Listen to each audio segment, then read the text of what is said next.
So let's continue. Let's continue with something a little different or somewhat new. Actually, it is already has connections to algebraic methods. You see, introduce some results here. So the main kind of keyword for this afternoon for the lecture is incidences. And that usually means that we have arrangements of points and lines, maybe points and curves, maybe lines, and they somehow meet. So typically an incidence means that somewhere you have a line and the point is, well, is incident to the line. It lives on the line. Now, incidence bounds are important. We've seen some applications already for Cartesian products, but there are many other applications. Also, it's investigated, incidences are investigated from different viewpoints. There is a viewpoint from algebraic geometry.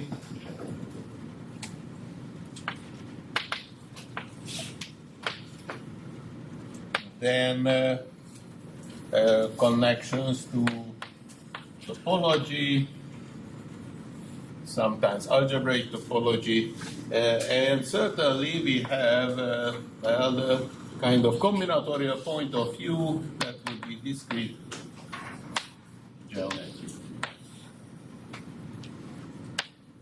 And really nice results come from certain combinations of those. And I will try to see show examples. So let's say a little bit of algebraic geometry, just very basic algebraic geometry. We will work with curves, and for us curves means algebraic curves, and usually algebraic curves are just the zero sets of a polynomial, the same for surface, an algebraic surface, or even variety. Is just for us just a zero set of multivariable polynomial. So the easiest thing is that if you have planar curves, they are defined that let's consider all xy points of the plane. I don't want to specify the plane. I mean, I already did, so if there are two coordinates, then I won't switch to projective. So let's see, it's a simplified model. Now, on complex, then if you have, even if you want, you can restrict it to the reals, although there are sometimes some difficulties there, technical problems, but... Will your C be a C2? Sorry?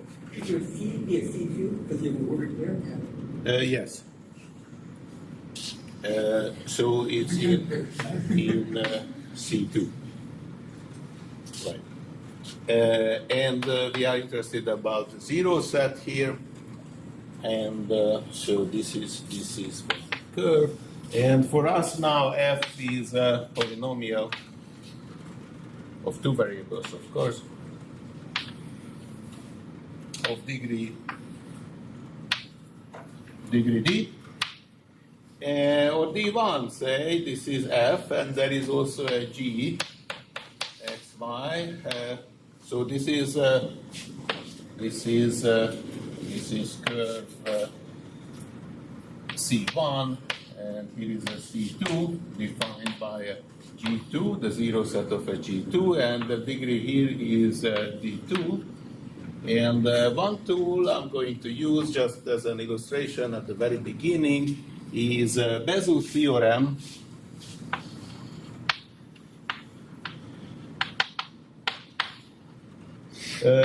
Which says that, well, there are two curves. If we see the intersection of the two curves, if the number of intersection points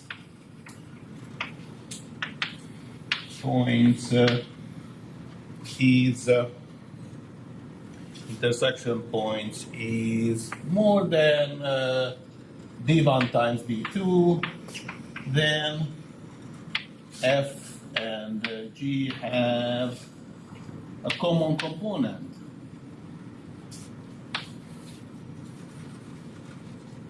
In particular, if they are irreducible curves, then either they are the same curves or the number of intersection points is not more than n times m. So this is a not too hard theorem to prove. We won't prove it. You can use it using resultants. There are actually nice proofs, but we can use it. So the baby version, what you've seen is that if you have a polynomial, then if the number of 0 points is more than the degree, then that's everywhere 0 polynomial. Good. So let's see an application. As a corollary, we can prove the following: that if you have two curves, and one is degree d1, the other is d2, that represents the degree now, and the number of intersection points is maximum. So suppose that the number of intersection points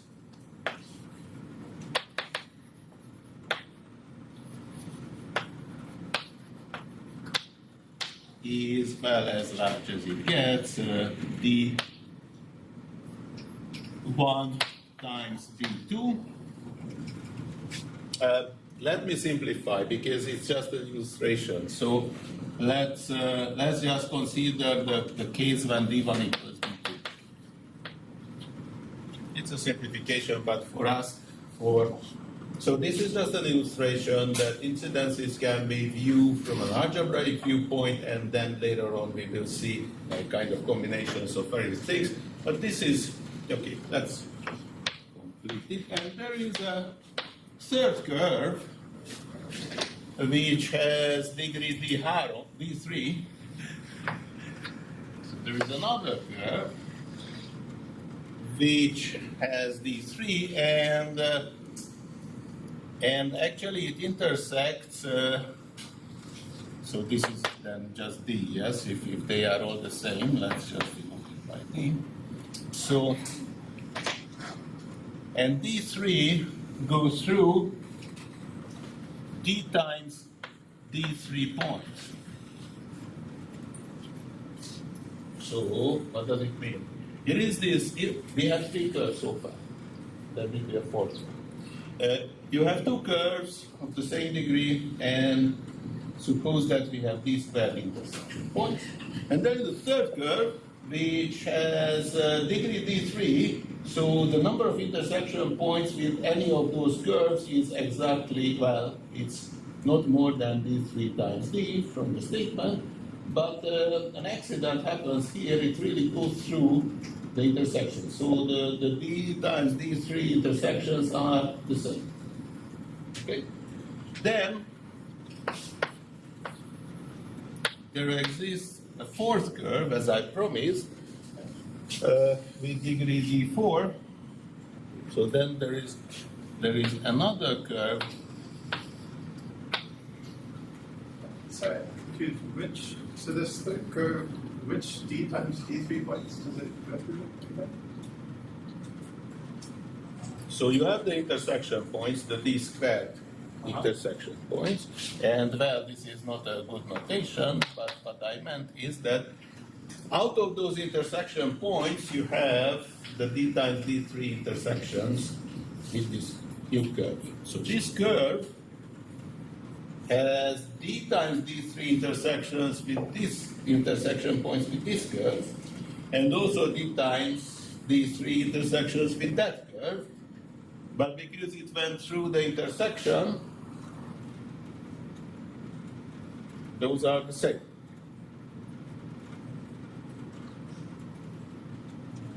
So are you asserting that such a curve exists? So you're saying suppose... These are all the assumptions.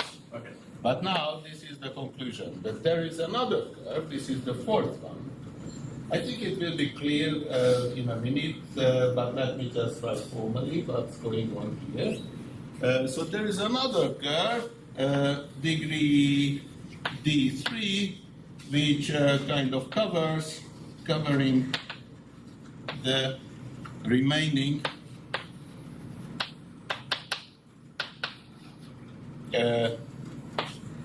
d squared minus d times d3 points. Of course, this is not such a big statement because there is always a curve which will cover an arbitrary. But, so what is the minimum degree where we can expect that? So we have d times d minus 3. So d4, so I continue here because you won't see what is there. So this fourth degree having degree d minus 3, d minus d3. So let's see again, because there are four curves, and I didn't write all the words what I said on the blackboard. But again, this is just an illustration, so I want to be brief. We have two curves. dd is the curve, is the degree of the polynomial. Okay? They have d squared distinct intersections. This is already a condition because, of course, there are curves with multiple intersections. If you have a self-intersection, and that's when that happens. Yeah, so, but now we have d squared points. Through the d squared points, there is another curve, but only I consider the d squared points there. Another curve with degree d3, which will contain d times d3 such points. Let us suppose, again, illustration, for the sake of simplicity, all the curves are irreducible, so they don't have a common component. Right, then there is another curve with degree d minus d3, which will cover the remaining ones. So this is as small as it gets, yes, because if this is the degree, then the number of intersection points with any other curve can't be more than this. Good. So how is it incidences? What happened here? I will show you a proof. Again, first of all, it's easy to prove based on this. Maybe I will show you. Probably not. You just have to try. Yeah, maybe I will show you. But let's see the application first, and then maybe for this special case I will show you, or for one other special case I will show you how to prove such statements. But why is it important for us in geometry, in geometric incidences? I hope we all know Pascal's theorem. So what is Pascal's theorem? Pascal's theorem is that you have a conic and you have 6 points. Then if you connect them something like this, right? Then those three will be collinear. Just from the picture you remember, yeah, this is Pascal's theorem, collinear. Topos would be if instead of a conic you use two lines, which is also a degree 2 curve if you wish. Okay, let's prove it using this, because this is the way to remember if you wish. And this is an important tool. More involved theorems were used in discrete geometry, in incidence bounds. So let's begin. So one line, let's see a matching here. I mean, what do I want to do? 1, and then 2, and 3. So those red things are 3 lines. 1, 2, 3, 3 lines. For the remaining 3, we have another collection of 3 lines here, yes. So we have 2 distinct sets of triples of lines. If you take the products, those are degree 4 curves. Well, in this case, they are not really irreducible, but it doesn't matter. So you have the products of the 3 lines. That means that you have a degree 3 curve, the product of the white lines, and another degree 3 curve, the product of the reddish, whatever it is, lines. And they have hopefully 9 intersections. And they do 9 intersections. 1, 2, 3, 4, 5, 6, 7, 8, 9. As they should, 3 times 3. Right. And 6 of the intersections. So there is a curve. This is a degree 2 curve which contains 6 of the points, yes? 2 times 3. And it covers the 6 of the intersection points. We left with 3 intersection points. It says that it can be covered by how many? A degree 1. A degree 1 curve. So the conclusion is that those 3 points are collinear. We just proved something. But you see, for incidences, we need various versions of, when you want to use algebra in incidence theory, you have to use some variants of Bézout's theorem. And let me show you a 2-dimensional beautiful application, which for a long while was an open question, and just using a 3-dimensional variant of Bézout, we can find an elegant proof. This was a question of Jean Bourgain, and the question comes from harmonic analysis, the Kakaya conjecture. It has various discretized versions, where the hope is that maybe in a discrete settings we can prove more, and maybe it gives us an insight of what's going on. So, a question of Bourgain.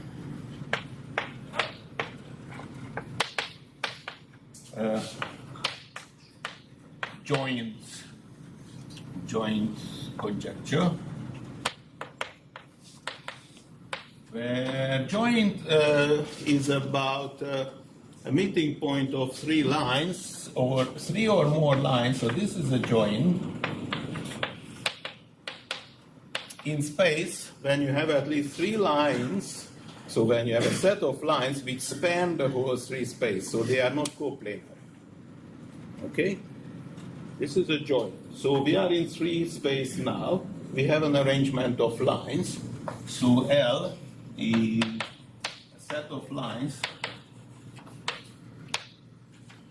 Well, let's just to visualize it in R3, but the same works actually, as you will see, in arbitrary fields. I mean, yeah. So in R3, just think about real lines, and I count. Okay, I have n lines, or m lines. What is the maximum number of such joints? So what is this? It's a 3-dimensional thing. How many points can we find where they span the whole space? What do you think? Well, of course, if you know the theorem, then you know the exponent. But there is a kind of obvious example here. If you take the 3-dimensional integer grid and pull the horizontal, vertical, and yes, so all those lines. So here you have n cubed points. If you take the integer grid in 3 space and take the axis parallel lines, then you have something like n squared lines and n cubed joints. Right? And as it turns out, this is the best what you can do. So So a theorem due to Larry Good and Matt Scutts. I was working on that, so we had a relatively good exponent, we thought. What was it? 11/4 or something, yeah? But the truth is that the maximum number of joints, we have M lines, is always smaller or equal than some constant times m to the 3/2.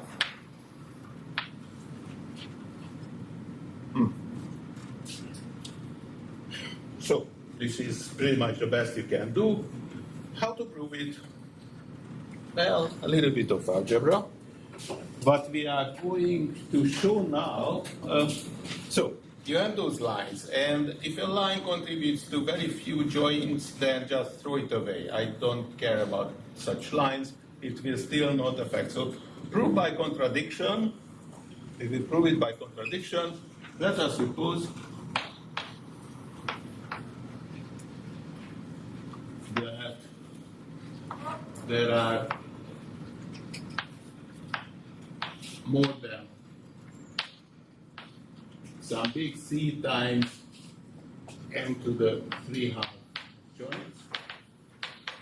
And I will choose this C to be large enough to get the contradiction.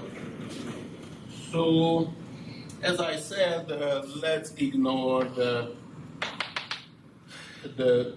lines which contribute to very few joints only. You can do a simple counting. If you throw them away, if this C was large enough, then you can guarantee that every line that you left with contains some C prime times square root m joints. Okay?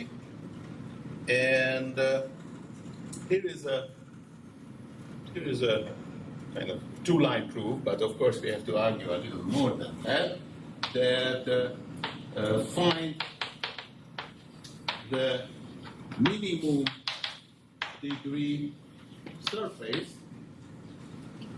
So that's defined by some algebraic surface fx, y, z equals 0. Containing 4 lines.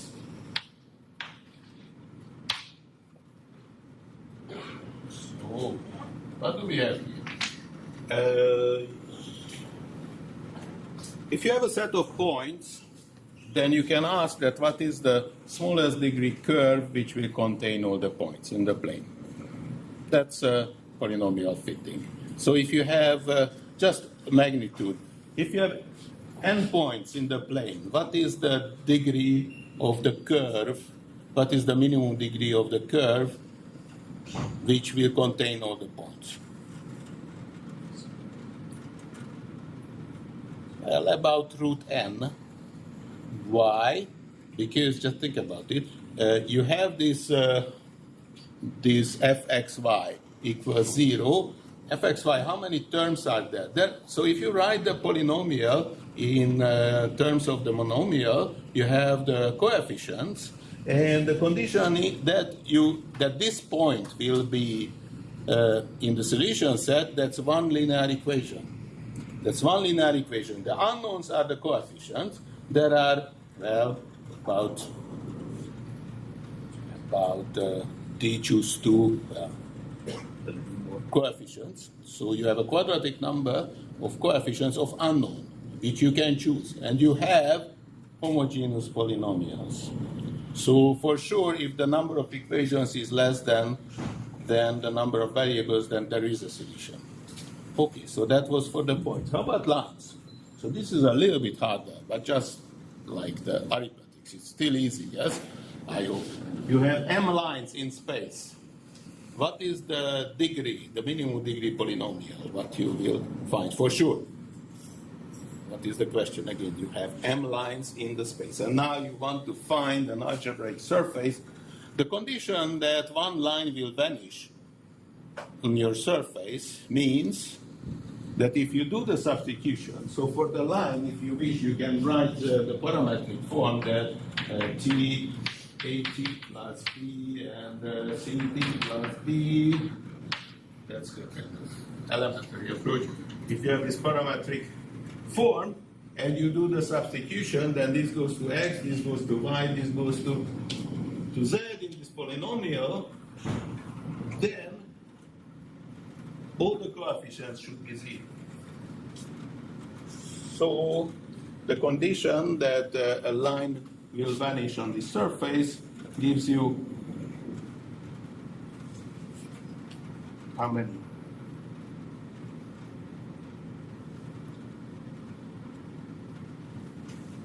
How many equations? So if you have a degree d polynomial, then after this substitution, it will be still a degree d polynomial, but all the coefficients should vanish. Yes. So if we do the calculation of anyone, what is the minimum degree polynomial which guarantees to vanish on all those lines?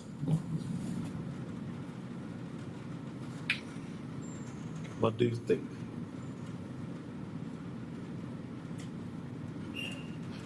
Root n. Root of the number of lines.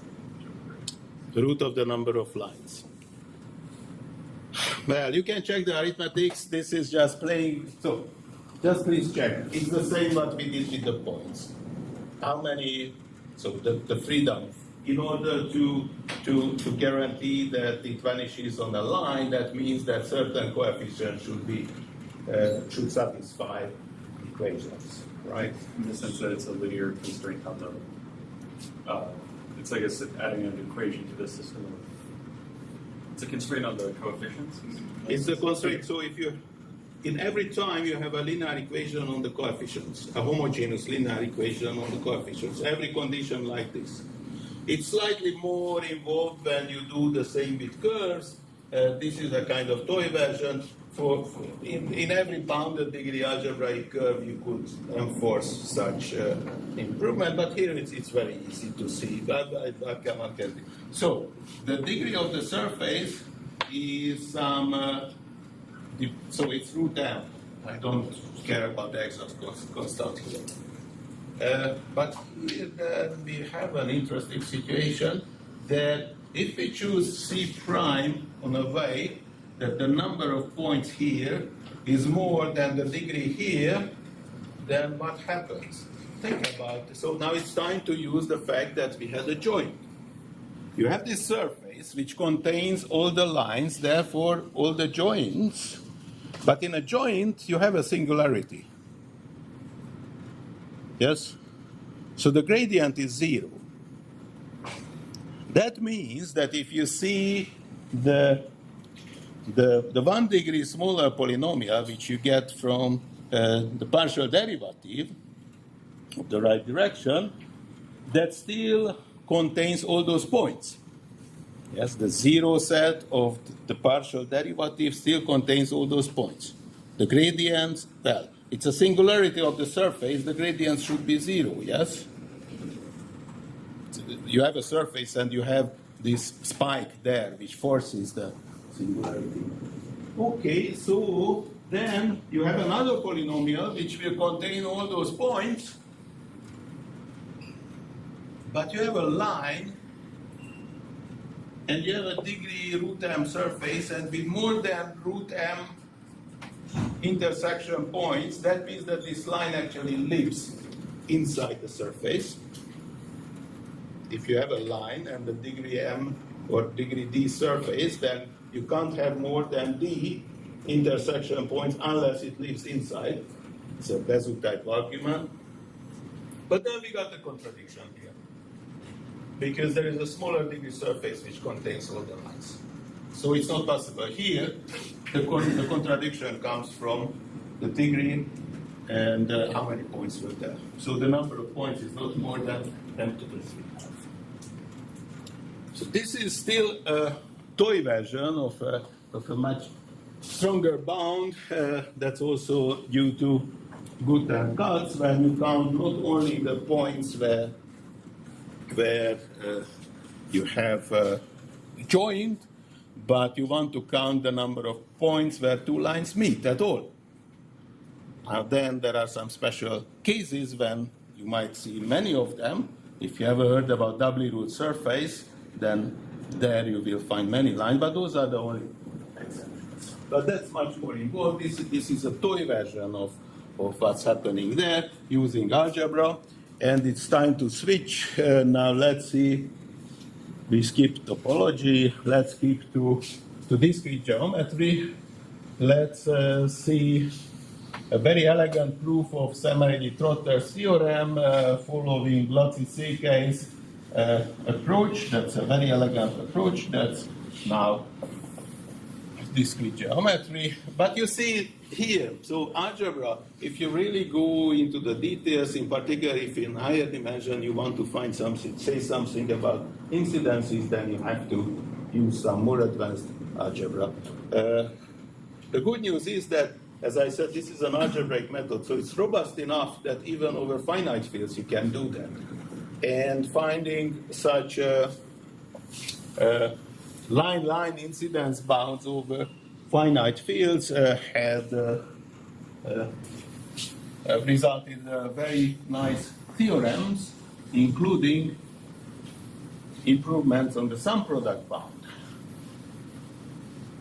So I'm going to talk about the polynomial method tomorrow, where the key is, like here in some application, is you have a problem, a combinatorial problem, and then you want to find a polynomial which somehow vanishes on the point set or in this case the line set, what you are investigating, and then you want to understand some algebraic conditions. This is a very elegant proof. The original one was more complicated, slightly more complicated, but that's the key. Again, what was the key?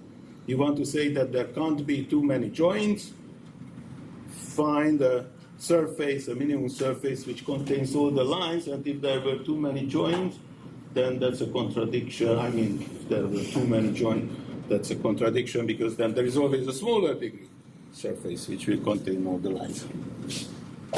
But Szemerédi-Trotter.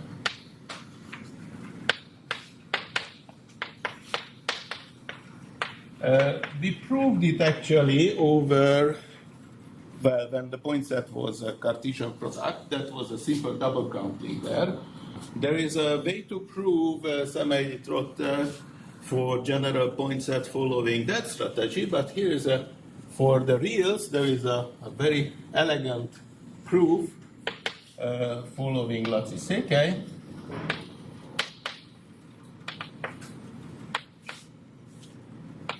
Or as he would say, Székely.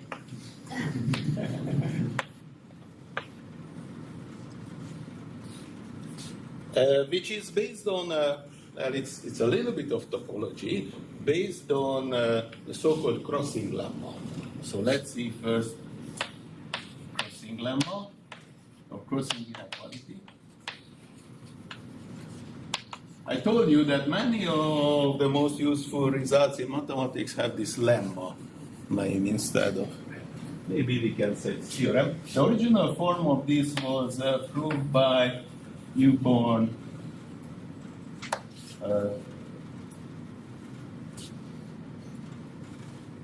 I know that Szemerédi, but who is before?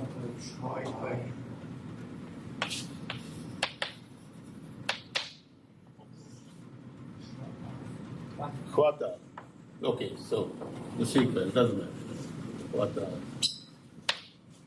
Szemerédi. But Glatzi-Székely found a fantastic probabilistic proof for that.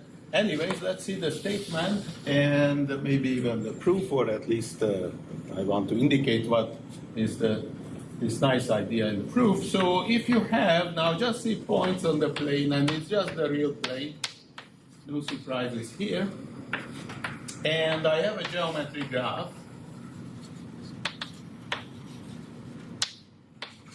So geometric graph means that the vertices are points and the edges are Jordan curves. So we know that if the number of edges is more than 3n minus 6, yes, then there is then the graph is not planar.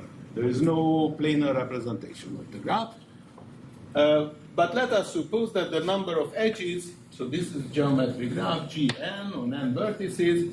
So if the number of edges is larger or equal than 4n, so we are way beyond planarity, then the number of crossings, so the crossing number of Gn, the number of crossings is, well, is the number of crossings. How many times you see two Jordan curves to intersect each other? Yeah. And it doesn't really matter if you count it with multiplicity in a sense that, yeah, it doesn't matter. So you will see at least as many crossings. The number of crossings is larger or equal than the number of edges, some constant, times the number of edges cubed over the number of vertices squared. So this is the crossing number bound. It is sharp up to the constant, and this turned out to be a very useful inequality in many cases, many problems. Now the proof goes like this: that if you reach 4n, so you have many more than 3n minus 6. When you have 3n minus 5, then you have at least one new crossing. So when you are at 4n, then you have at least n crossings, yes? Because if you had less than n crossings, then just remove one edge from every crossing, then it would be crossing free. Still the number of points, the number of edges is 3n. That's not possible. So here you know that the number of crossings is at least 4n. It is at least n. And now from larger n's, just take a random sample. And set this random sample that the expected number of vertices and the expected number of edges will be in this range. So now it's m prime, the expected number of vertices, and this is the expected number of edges. And here, just use this trivial bound. Now this random sampling, because for the crossing you need 4 vertices to survive this random sampling, this gives you this amplification. So this is the sketch. It's a very elegant and very nice argument, but let's see where do we go with this. So now, Solymosi, I'm going to use this as it's written here. Solymosi says, so it's incidence between points and lines. So we have n points and m lines. And I want to say that among them, I can bound the number of incidences. We had this trivial bound, yes, for over any field, just by definition of points and lines. You know that the number of incidences is not more than the minimum of root n times m and n times root m. That's just by the fact that through any 2 points you have no more than one line, and any 2 lines intersecting no more than 1 point. But on the plane, we can do something better. And this is the bound what we want to say. For the sake of simplicity and avoid some trivial countings, let us suppose that n squared is larger or equal than m, and m is larger or equal than square root n. That's really just to avoid some trivial countings. It won't really affect our counting, but now the number of incidences between n points and m lines is never more than n to the 2/3 times m to the 2/3. Or n times m to the 2/3, doesn't really matter in this case. So this is better. This is better in particular in this range than the trivial bound. How to prove it? Let's prove it. The tool is the crossing number. It's really amazing. So the original proof was hard to read, and I think Laci was among the ones who suffered a lot to understand the original proof of Solymosi and Trotter. and suffered enough to come up with an elegant short proof. Here it is. Maybe I should ask you to tell us, but yeah. Oh, you were a referee. Usually we don't discuss that. But everybody knows, actually, if you are interested. And if you are a referee and you suffer refereeing an interesting but hard to read paper, then I think you can't avoid to think about the possible simplification. And okay, I'm lucky that you were the referee. I mean, I'm happy that you were and we are all lucky that you were the referee. So when you have a point line arrangement with some incidences, then there is a natural way to define a geometric graph. Namely, here is a line, then take this point, take the consecutive point on this line. We don't really have to care about lines with only one point. That wouldn't contribute. So it's an upper bound what we have. If you have lines with one point only, they would just give us a better bound. So we can assume that there are a few points on every line, like here. And the points are the vertices, as in any geometric graph, and the edges are, let's see, the consecutive pairs, and let's add those line segments, just the intervals. Those will be the edges. Okay? So this is a geometric graph. The first question is that, what is the number of edges? What is the number of edges? The number of edges is not far from the number of incidences, because you see, when you go along the line, then you arrive to the first point. That's an incidence.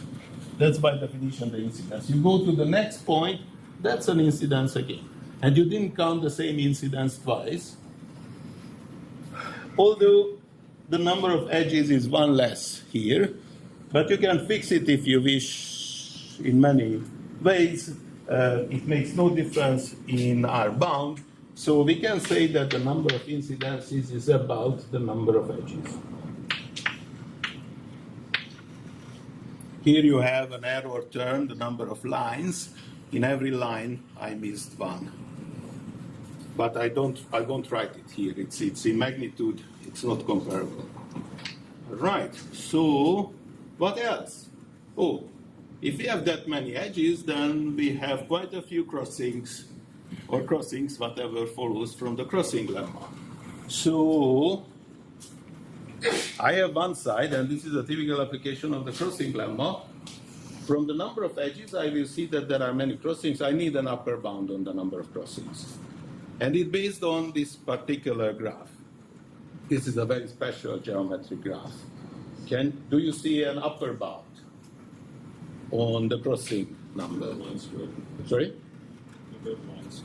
Number of lines, choose 2, line squared, because between any two lines there is one intersection, and every intersection counts as an intersection between lines. So I have two inequalities, two bounds on the crossing number. One is a trivial upper bound, and the other is still not trivial, but you also have the crossing number lower bound. And all that is left is to write down this crossing number.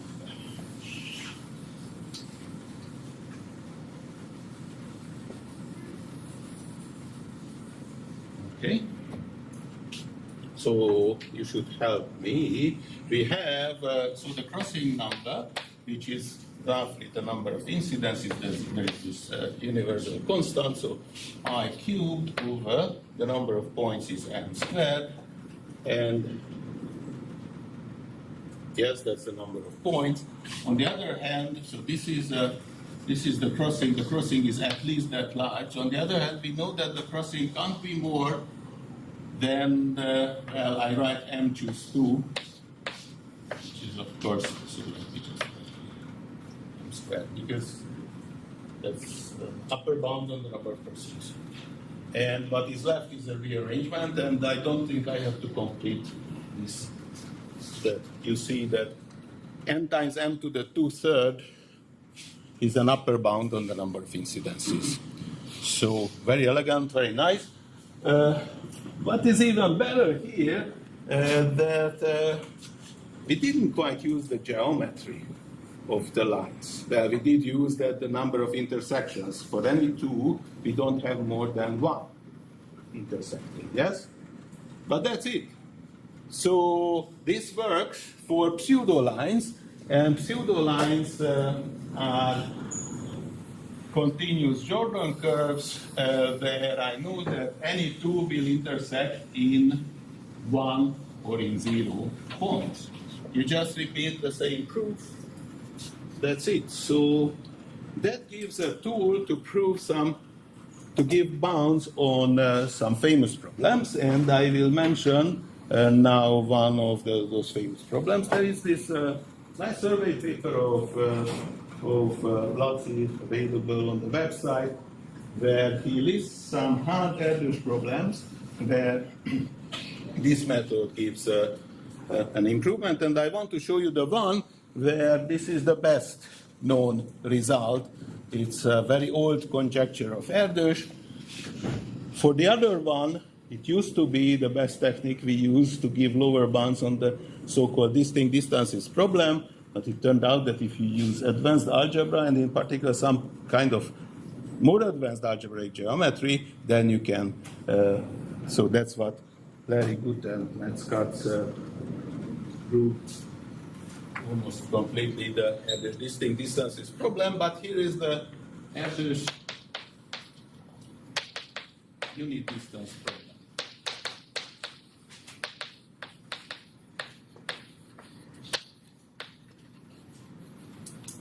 And I think it's now more than 50, maybe even 60, maybe more. So if it was published in the 30, exactly in 30, then yeah, you do the math. I'm sorry. The problem is the following. Given among n points on the plane, among n points on the plane, in the plane, what is the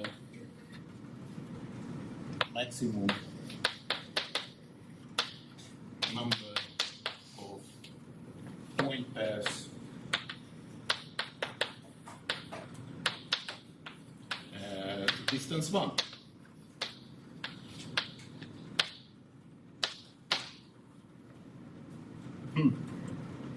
So here are the points, and some of them are at distance 1. The best lower bound comes from a little bit of number theory, n by n integer grid, and choose a number, choose a d which, and we'll talk about it, which can be written as a sum of two squares in many different ways. Then scale it down that this will be your unit, and then you have definitely more than n. I mean, n to the 1 plus 1 over log n distances, which is the lower bound. This is the best. And the upper bound is n to the 4th third. Some constant times n to the 4th third. And there is no progress. So how to get n to the 4th third? Well, from the observation that this proof goes well not only for lines but also for pseudo curves. So what do we have here? If you have a unit distance, then so around each point you can draw a unit circle. So this will be a point unit circle incidence, and also from here. Now, for unit circles, it's not really true that for every pair of points you have only one going through. There are two. But if it's just a fixed multiplicity, then it won't affect the proof. It works like this. If you don't like this proof, then you can separate it into parts like upper arc, lower arc. But anyways, whenever here the multiplicity is just 1, so what is the maximum number of intersection points between those curves? unit curves. It's not more than 2 times n choose 2. So it's still n squared. So the whole argument works nicely. And then incidence bound immediately gives you it's not more than n to the 4th. What makes this problem really hard is that there are norms very similar to a circle which will give you that much. I mean, the number of incidences can be very close to this. What do I mean? So if instead of unit circles, your unit circle is this part of the y equals x squared parabola that it goes up to, say, 1, 1, and you flip it like this. Then choosing the right grid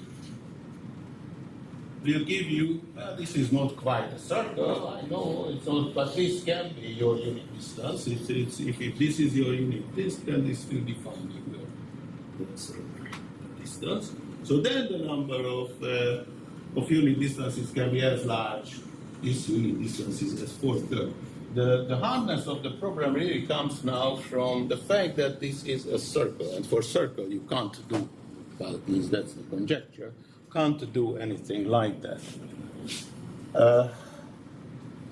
So this is not the only measure here, unit circle, which will give you so many incidences. Well, maybe I won't really go into the details now, but from any arrangement of points and lines, when you have many incidences, there's a transformation which will move every line into a translate of one curve. Like here, this is the parabola. So in this case, maybe let's just see this example. If you see this map of the plane, that we map every point into x y plus x squared,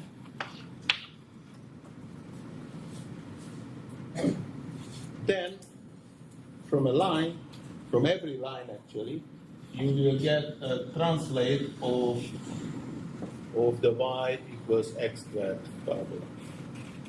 So you have lines with many incidences, and suddenly you have the same curves having translates of the same curve having many incidences. So in the plane, in some cases, we know we have reasonable bounds on the number of incidences, but for simple geometric objects like circles, it's hard already. I don't know, Josh, may I ask you, what is the best bound which is known for circles? In some range, we have something like this, semi-retrotter, but do you know just 9 over 11? Which is n, the number of points? And, well, almost. So, but this is weaker than semi-retrotter. So what I'm saying is that the conjecture, actually it's conjectured, I think, that for circles, when you have just points and circles, the incidence bound should be, well, off by a log, but close to semi-retrotter. But nobody knows. So even for the planar case, there are many, many open questions. And then if you go to higher dimension, then it becomes even harder. There are some bounds, but and in particular, if you have algebraic curves and you want to bound the number of incidences, there are tools. Those are not that easy, but can be fine. There are some recent improvements of the classical Pak-Sharir when you have algebraic curves, or more general class than that. But for algebraic curves, Josh has an improvement. But those are very hard questions. The unit distance problem is also open in free space.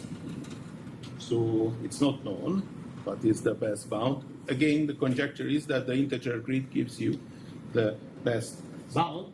But in 4D, there is no grid question. Do you know why? In 4D, the number of unit distances can be as large as positive fraction of all pairs, c times n squared, right? Get sums of 4 squares. Sum of 4 squares. That gives you a relatively good exponent, but not quite. So you can have a circle here on the plane, and another one which is orthogonal, 4 dimensions. So that's the other 2 dimensions. And then you can make all the distances between those points here and those points there to be the unit distance. Right, so this problem, at least in higher dimension, becomes in this sense easier. But for incidences in general, there are many more questions than answers, and I think that's enough for today. So thanks.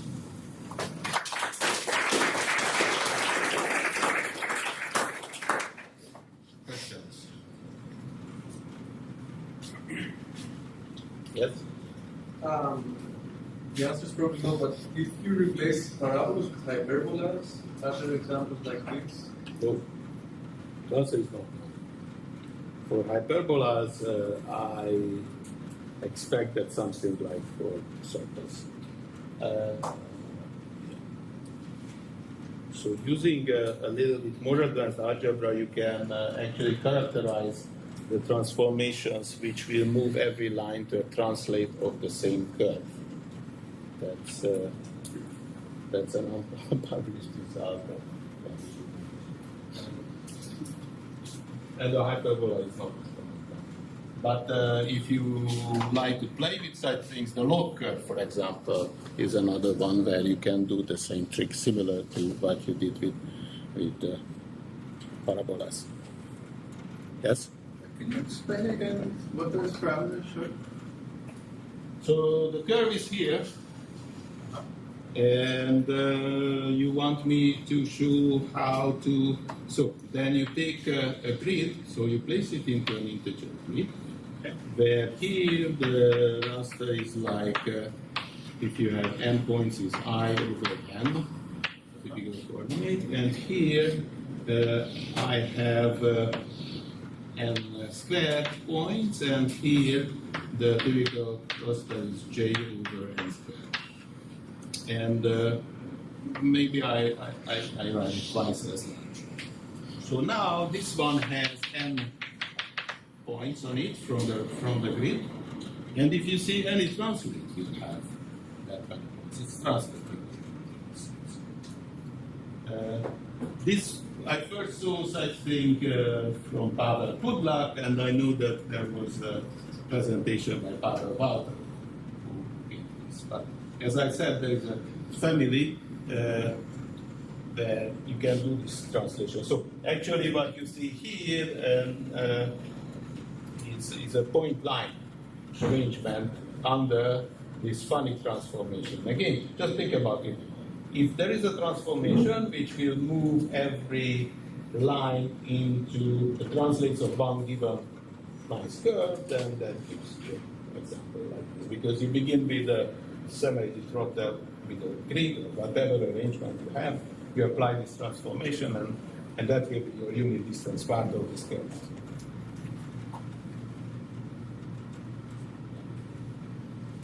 You said that this shape can be unit board of some door. And in this door, you have many unit distances, as much as that. 4 Euclidean door is most likely small, but in other terms it can be large.